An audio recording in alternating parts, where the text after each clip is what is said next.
Assalamualaikum everyone. This video is about TLC, thin layer chromatography, and this TLC is a form of liquid chromatography and it consists of a mobile phase and stationary phase. Same is mobile phase जो है हमारे पास solvent हो सकता है जिसको हम developing solvent कहेंगे, और स्टेशनरी फेज़ क्या होता है, इसको हम प्रिपेयर करते हैं, कोई एलुमिनियम फॉयल होती है या कोई ग्लास प्लेट होती है, उसके ऊपर हम कोट कर देते हैं हम सिलिका जेल को। ठीक है, इस तरह हम स्टेशनरी फेज़ को प्रिपेयर करते हैं। Analysis is performed on a flat surface under atmospheric pressure and room temperature. Means कि इसके लिए कोई स्पेसिफिक प्रेशर और टेम्परेचर की रिक्वायरमेंट नहीं है। सिंपली हम कोई फ्लैट सरफेस मींस कि हमारा जो लैब बेंच टॉप है उस पर हम इसको परफॉर्म कर सकते हैं रूम टेम्परेचर और एटमॉस्फेरिक प्रेशर पर ही। It is similar to paper chromatography except that a thin layer of some inert material, for example aluminium oxide, silica oxide, magnesium oxide etc is used instead of paper। Means कि हम ये बिल्कुल paper chromatography की तरह ही है इसका procedure. Simple इसमें जो है हम कोई इनर्ट मटेरियल यूज़ करते हैं पेपर की जगह हम कोई एलुमिनियम ऑक्साइड यूज़ करते हैं, सिलिका जेल यूज़ कर सकते हैं, मैग्नीशियम ऑक्साइड जो है वो यूज़ कर लेते हैं। इसका basic principle the component with more affinity towards the stationary phase travel slower and vice versa. Means के जो हमारे कंपोनेंट्स हैं स्टेशनरी फेज के साथ अफिनिटी को ज़्यादा शो करेंगे, वो मूव करेंगे स्लोअर, और अगर स्टेशनरी फेज के साथ अफिनिटी कम होगी उसके साथ जाके ज़्यादा बॉन्ड स्ट्रॉन्ग बॉन्ड नहीं बनाएंगे तो वो ज़्यादा तेज़ी से मूव करेंगे। तो यही बेसिक प्रिंसिपल है जो हमारा थिन लेयर क्रोमेटोग्राफी में यूज़ होता है। स्टेप्स की बात करें तो इसमें सबसे पहले हमारे पास स्टेशनरी फेज़ आ जाता है जो एड्जॉर्बेंट होता है। फॉर एग्जांपल सिलिका जेल है, सिलिका जेल जो हमारे पास पाउडर की फॉर्म में होती है, उस पाउडर को हमने मिक्स करना होता है वाटर के अंदर या कोई और दूसरा सॉल्वेंट ले लिया, उसके अंदर हम इसको मिक्स करते हैं एक फिक्स रेशियो में और हम एक स्लरी बना लेते हैं। ठीक है, इसके बाद हमने ग्लास प्लेट्स जो हैं मींस उनकी प्रिपरेशन करनी होती है, टीएलसी प्लेट सिंपली उनकी प्रिपरेशन करनी होती है। तो इसके लिए हम क्या करते हैं, spread a thin layer of slurry. Means के जो हमने स्लरी प्रिपेयर की है उसको हम जो हमारी एल्यूमिनियम फॉयल या ग्लास प्लेट है उसके ऊपर स्प्रेड कर देते हैं। ठीक है, ये अब हम एनालिटिकल पर्पज़ के लिए जो हमारी इसकी कंसनट्रेशन होगी वो 0.1 से 0.25 mm हो सकती है। मींस के जो हमारी इसकी थिकनेस हमने रखनी है। अगर हम प्रेपरेटिव पर्पज़ के लिए यूज़ कर रहे हैं तो उसकी जो हमारी थिकनेस है वो 0.5 से 2 mm तक भी हो सकती है। ग्लास की डायमेंशंस की बात करें, मीन्स कि एल्यूमिनियम फॉयल या ग्लास जो प्लेट है उसकी अगर हम डायमेंशंस देखें वो 20x20 cm भी हो सकती है, वो 20x10 cm भी हो सकती है, वो 20x5 cm भी हो सकती है। प्रेपरेशन मेथड्स की बात करें तो हम पोरिंग कर सकते हैं। मींस कि हमारी स्लरी को हम जो हमारी एल्यूमिनियम फॉयल है उसके ऊपर पोर कर सकते हैं। ये बहुत सिंपल मेथड है। हम उसको डिप कर सकते हैं। डिप मींस कि हमारी जो ग्लास प्लेट है उसको हम स्लरी के अंदर डिप कर सकते हैं। But this process is mostly done for small plates. Means कि हमारे पास जो माइक्रोस्कोपिक ग्लास स्लाइड्स होती हैं उनके लिए हम मोस्टली जो डिपिंग का प्रोसेस यूज़ करते हैं। लार्ज स्लाइड्स के लिए हम ये प्रोसेस नहीं करते। स्प्रे कर सकते हैं। स्प्रे के में हमारे पास लिमिटेशन आ जाती है। It is difficult to get uniform layer. Means इस केस में हमारे पास जो लेयर आती है उसके ऊपर लेयर फॉर्मेशन वो यूनिफॉर्म नहीं होती है, तो ये स्प्रेइंग के केस में लिमिटेशन आ जाती है। स्पैटिंग कर सकते हैं and this is the most commonly use step या प्रोसेस है जो हम प्रेपरेशन में यूज़ करते हैं टीएलसी प्लेट्स की। स्प्रेड कर लिए उसके बाद जो हमारा नेक्स्ट स्टेप है वो एयर ड्राई करना होता है हमने टीएलसी प्लेट को 5 से 10 मिनट के लिए। उसके बाद उसकी एक्टिवेशन करवानी होती है और एक्टिवेशन के लिए हम क्या करते हैं उसको हीट करते हैं 100 डिग्री सेंटीग्रेड पर 30 to 35 मिनट्स के लिए। ठीक है, अब हमारे पास जो हमारी टीएलसी प्लेट्स हैं वो प्रिपेयर होगी। नेक्स्ट हमने क्या करना होता है, एप्लीकेशन ऑफ सैंपल। मीन्स के सैंपल को जो हमारा सैंपल है उसको टीएलसी प्लेट के ऊपर लोड करना होता है। मीन्स के उसके ऊपर उसकी स्पॉटिंग करनी होती है। इसके लिए हमारे पास क्या करना होता है, सबसे पहले हमारे पास जो हमारी टीएलसी प्लेट प्रिपेयर हुई है उस पर हम 1.5 सेंटीमीटर की बॉटम एज से लाइन लगाते हैं। उस पेपर पे हम लाइन लगाते हैं 1.5 सेंटीमीटर की। उसके बाद यूज़ अ कैपिलरी ट्यूब। हम कोई कैपिलरी ट्यूब लेते हैं और उसमें हम सैंपल लेते हैं, हमारा small amount of concentrated solution of the sample लेते हैं and is deposited near the bottom edge of the TLC plate. जो हमारी टीएलसी प्लेट पे हमने जो बेस लाइन लगाई है उसके सेंटर में हम जो कैपिलरी ट्यूब के थ्रू हमारा जो सैंपल है उसकी स्पॉटिंग करते हैं। And to make sure there is sufficient compound to obtain visible result the spotting procedure can be repeated. Means कि हमारा जो हमने स्पॉटिंग की है उसको हम मल्टीपल टाइम्स करते हैं ताकि हमारे पास विजिबल रिजल्ट्स आएँ बाद में। ठीक है, अब ऐसा नहीं है बिल्कुल एक स्पॉट लगा दिया तो वो थोड़ा सा मूव करे और उसके बाद वो ख़त्म हो जाए। तो एक जो ये स्पॉटिंग का प्रोसीजर ये 10 से 15 दफ़ा जो है वो रिपीट करना होता है। एक दफ़ा स्पॉट किया उसको थोड़ी देर ड्राई होने दिया और फिर से स्पॉट किया। ठीक है, तो 10 से 15 दफ़ा इस तरह हम स्पॉटिंग करते हैं। इसके बाद हमने डेवलपमेंट चैम्बर की प्रिपरेशन करनी होती है। Solid mixture place into the transparent container to a depth of less than 1 centimetre. हम एक ट्रांसपेरेंट कंटेनर लेते हैं, उसके अंदर हम सॉल्वेंट को लेते हैं। सॉल्वेंट मीन्स हमारा जो मोबाइल फेस है उसको हमने लेना है कंटेनर के अंदर। उसकी जो डेप्थ है वो 1 सेंटीमीटर से बिलो ही होनी चाहिए, क्योंकि हमने जो लाइन ड्रॉ की है वो 1.5 सेंटीमीटर है। मैं इसका यूज़ बाद में बताती हूँ कि क्यों हमें ऐसा करना चाहिए। A strip of filter paper is also placed along the container wall should touch the solvent, means कि एक फिल्टर पेपर है उसको भी हमने जो है हमारे कंटेनर के अंदर रखना होता है। Container covered with the lid and solvent vapours are allowed to saturate the atmosphere of the container. ठीक है, हमने सॉल्वेंट लिया, सॉल्वेंट के अंदर हमने फिल्टर पेपर को रखा उसके बॉल के साथ आके, और उसके बाद उस लिड को थोड़ी देर के लिए कवर करके रख दिया ताकि उसके अंदर जो वेपर्स की फॉर्मेशन हो रही है वो सैचुरेट हो जाए और एटमॉस्फेयर में। ठीक है, इसके बाद हमने डेवलपमेंट आ जाती है। TLC plate placed in container such that sample spot not submerged in the mobile face.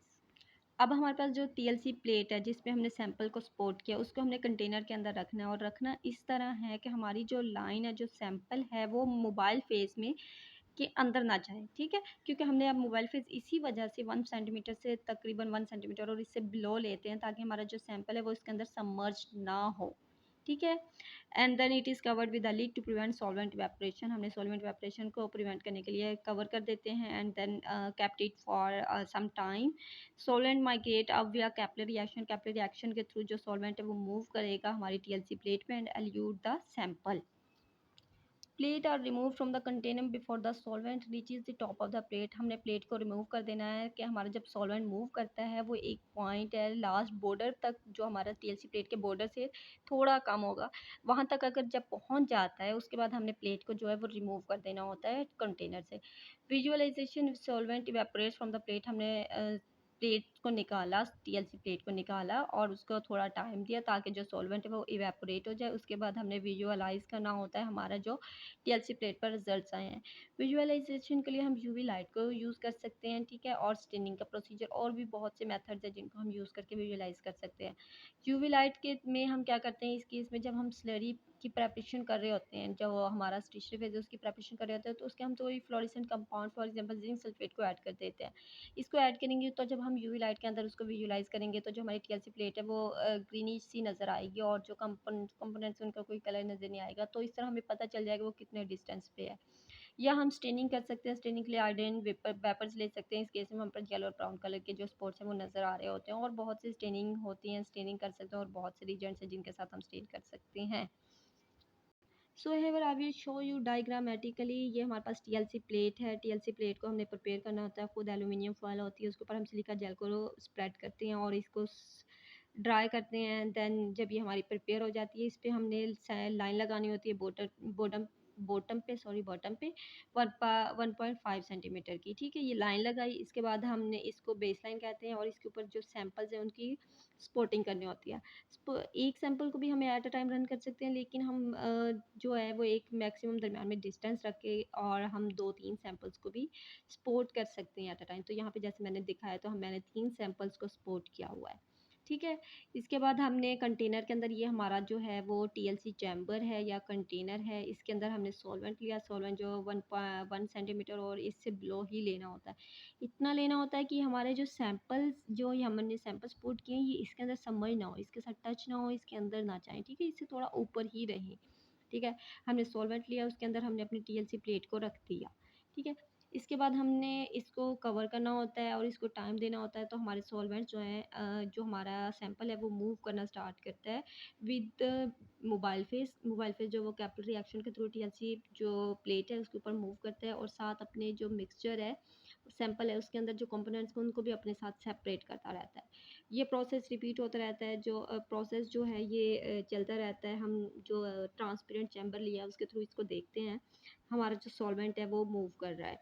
ठीक है, सेपरेट होते जा रहे हैं, टाइम देंगे। जब हमारा सॉल्वेंट जो एक मैक्सिमम जो है ऊपर पहुंच जाता है, तो उसके बाद हमने प्लेट को रिमूव कर देना होता है, क्योंकि इस बॉटम तक नहीं जाना होता।